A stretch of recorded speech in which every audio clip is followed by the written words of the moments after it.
सुधांशु के बहिन चुमावा सउन कर लौका हिलला सुधांशु के बहिन चुमावा सउन कर लौका हिलला रहरी के तीन पाता रहरी के तीन पाता तीनों का चनार अरे तीनों का चनार अब से भरुआ के तीनों बहिनिया संजय भरुआ के तीनों बहिनिया तीनों से तीनों खिलाड़ संजय भरुआ के तीनों बहिनिया तीनों से तीनों खिलाड़ संजय भरुआ के तीनों बहिनिया तीनों से तीनों खिलाड़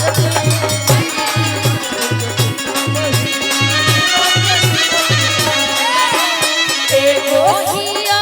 ऐसी वैसी एगो उड़न बाज रे अरे एगो उड़न बाज रे एगो हमारा भैया के संगे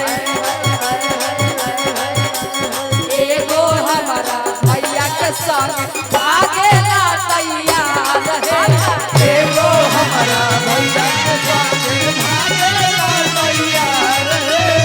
एगो नरेंद्र भैया संगे भागे ला तैयार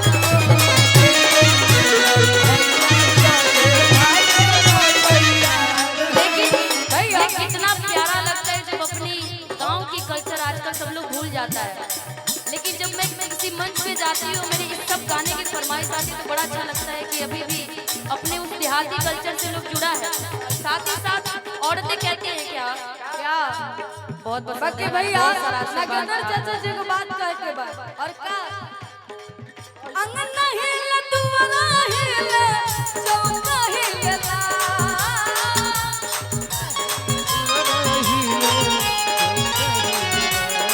अंगना हिले दुआरा हिले चौका हिलेला अब किनका करी आवे किसी का नाम क्या बोले थे सुधांशु के बहिन चुमावा सउन कर लौका हिलला सुधांशु के बहिन चुमावा सउन कर लौका हिलला आधा हिले पलिया हिले आधा हिले पलिया हिले छपरा हिलला आधा हिल बलिया हिले छपरा हिलला जब जब बाजे भोजपुरी पूरा दुनिया हिलला जब जब बाजे भोजपुरी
कि भाई बड़ा अश्लील है, क्योंकि बड़े छोटी उम्र में ये गाना गाई थी।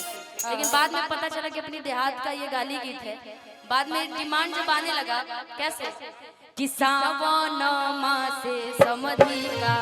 है नाया आइले, सावन मासे समधि का सावन मासे समधि का है नाया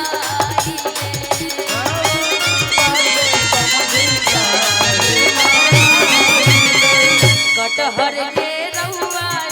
भिखारी, कटहर के रउआ भिखारी, कटहर के रउआ भिखारी, कटहर के रउआ भिखारी।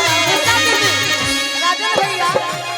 रउआ तो अधिकारी कहनी, पाँच गो बाकी लिस्ट- एकर ठेठ गाना का है? 5 गो लिस्ट है यार, उसको बोल लेने गा दे। दीजिएगा धीरे-धीरे। कटहर के छील छील मुंह में खियाई दी, कटहर के छील छील मुँह में खियाई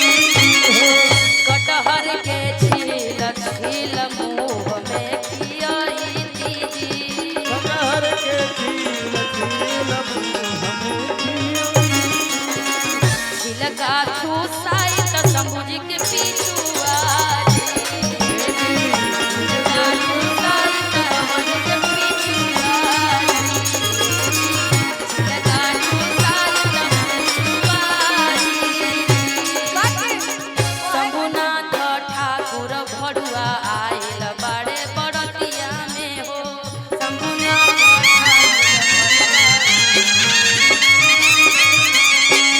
अवधेश पांडे भरुआ आइल बाड़े बड़तिया में हो,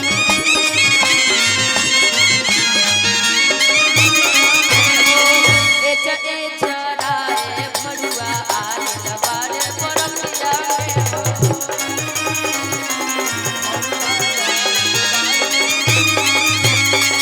शिबू प्रकाश भरुआ आइल बाड़े बड़तिया में हो,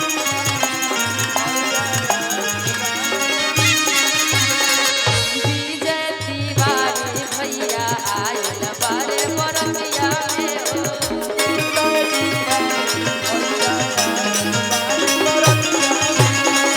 बहिनी के आइल बाबा आरती,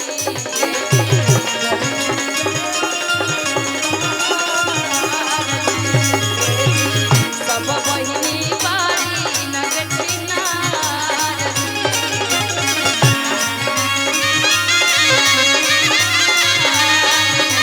सब बहिनी बारी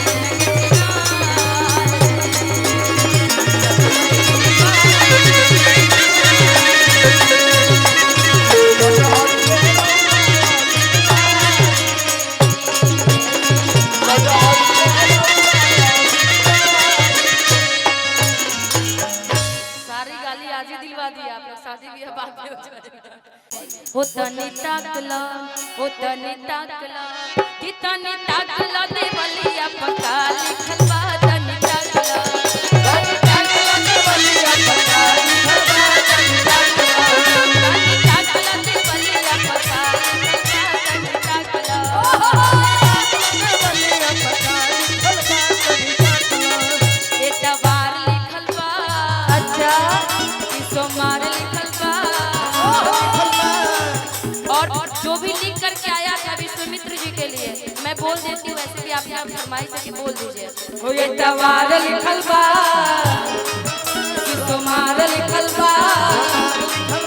एतवार लिखल बा, सोमवार लिखल बा, विश्वामित्र जी के बहिनी के बाजार लिखल बा, तनी ताकला, और कैलेंडर जी के बहिनी के बाजार लिखल बा, तनी ताकला, तनी ताकला देवलिया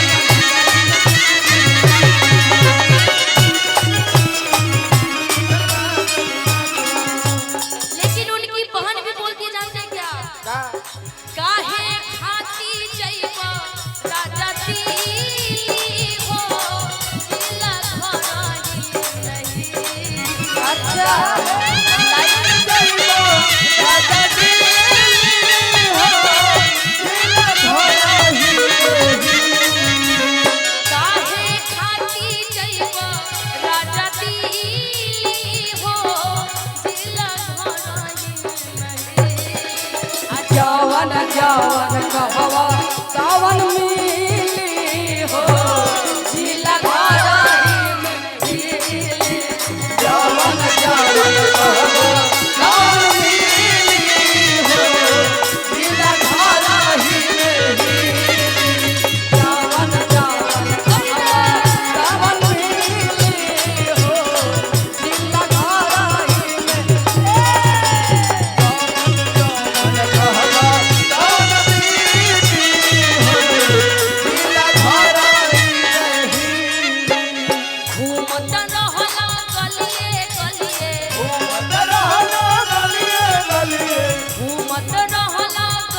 आपके लिए गाली बात का ही है।